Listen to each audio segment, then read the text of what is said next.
Hi guys! So ito yung ganap namin today.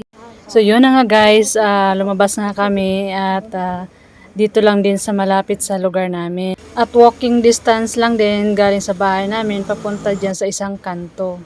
Ayan guys, gusto din kasi maglakad ni Lula kasi this morning hindi siya nag-intong or nag-exercise sa tuwing umaga na kami ay lalabas dyan sa aming bahay. Kaya sabi niya kanina, since lalabas kami ngayong araw na to at kakain kami sa labas, ay maglalakad din siya papunta doon sa pupuntahan namin na restaurant. At ito na nga guys, andito na nga kami sa restaurant na pinuntahan namin. Ito bago yun sa akin guys kasi ngayon lang din ako nakapasok. At ito yung unang bigay na order. Ito yung tea tree juice. Siyempre nanibago ako sa lasa guys.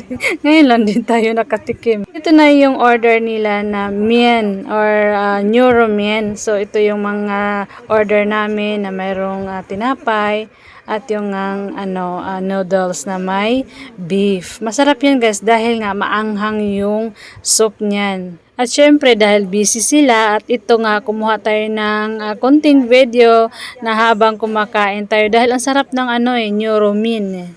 At busy din sila sa kakakwentuhan at tayo naman ay busy din sa kakakain.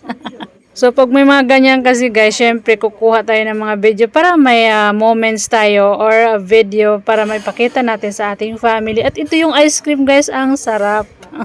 Bitin nga guys, kasi yung mga order kasi dito, isang order, ganun lang talaga, isang scoop lang, kulang na kulang.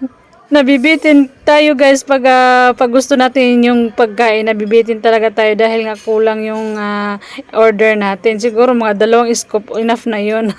At thanks God naman guys at naisama tayo sa ating mga amo. Kaya enjoy tayo. Ang saya ko guys dahil syempre kakain tayo ng masasarap na pagkain. Yehey!